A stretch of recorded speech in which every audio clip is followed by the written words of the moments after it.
तर नमस्कार, मी चैताली तांबे तुमचं स्वागत करते माझ्या न्यू ब्लॉगमध्ये. तर आजचा शुक्रवार आणि मम्मीने मासे घेतले नसत. मासेवाले काका येतात आमच्याकडे शुक्रवार, रविवारचे वगैरे. तर मम्मीने आज कोलंबी घेतल्या नसत. तर मी आज तुमका दाखवते कोलंबीची रेसिपी. तर चला, तर मग पहिला आपण साफ करून घेऊया कोलंबी. तर मी साफ करणार असे आणि मम्मी रेसिपी दाखवणार असा. तर चला, तर मग पहिली कोलंबी साफ करून घेऊया आणि नंतर मग रेसिपी बघूया. तर ही असत कोलंबी. तर कोकणी भाषेत तिका चिंगळा असं पण म्हणतात, पण आमच्याकडे तिका कोलंबीच असं म्हणतात. तर कोलंबी मी 2 वेळा धुवून घेतलंय. आता आपण ती साफ करूया. तर आता आपण कोलंबीची कवच काढून घेणार असाव. आणि तिकडे बघा आमचं बबलू म्याव म्याव करत असा, कारण तिका कोलंबी दिसली असत, त्यामुळे तो ओरडता. बाकी तो काय खात नाही, मासेच खाता फक्त, आणि बिस्किटं वगैरे खाता, बाकी काय खात नाही. कोलंबीच्या आतमध्ये काळ्या कलरचं दोऱ्यासारखं असतं, आता काढून टाकायचा. तर चला, तर मग आपण आता पटपट कोलंबी साफ करून घेऊया आणि नंतर रेसिपी बघूया.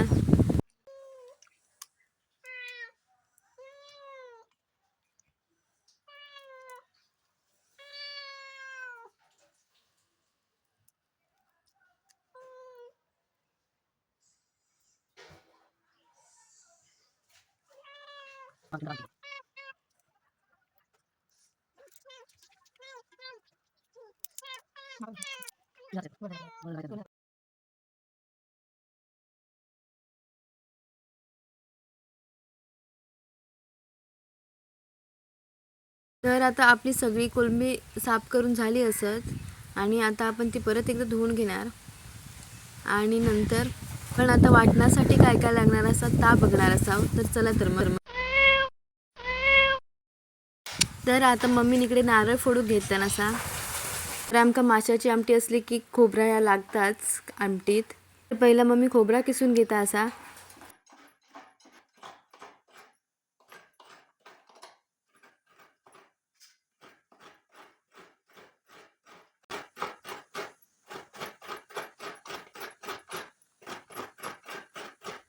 तर आता मम्मी सुका खोबरा कापून घेता असा.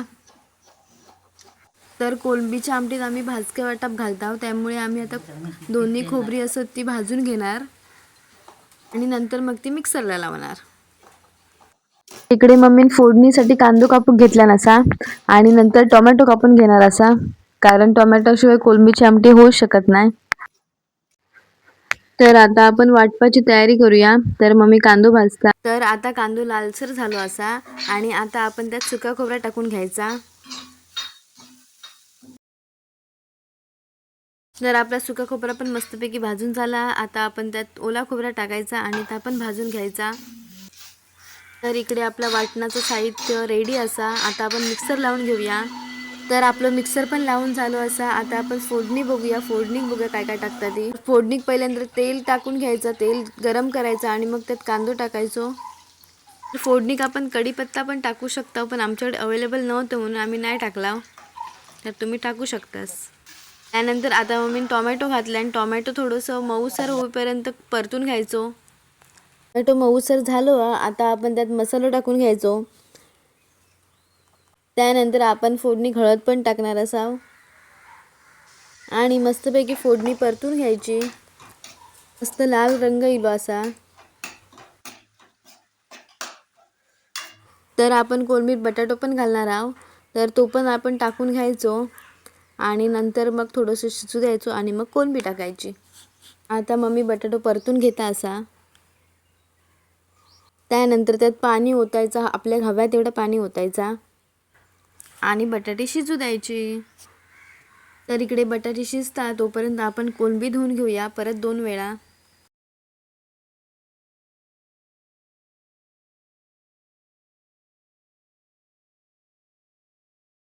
तर इकडे आपली कोलंबी मस्तपैकी धुवून झाली असत. आता आपण तीत वाटण टाकून घेऊया. वाटणात आम्ही आमचं घरगुती मसाला पण टाकला होता, त्यामुळे लाल दिसा असा वाटण. तर आता आपलं वाटण टाकून झाला असा. आता आपण कोलंबी टाकूया.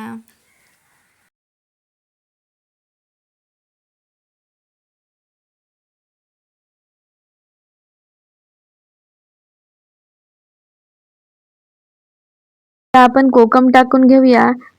कारण कोकमाशिवाय माशाची आमटी ही अपूर्णच असता. तर मस्तपैकी आपली आमटी पण झाली असा आणि आता आपण जेवून घेऊया मस्तपैकी. तर चला तर मग आता आपण जेवून घेऊया.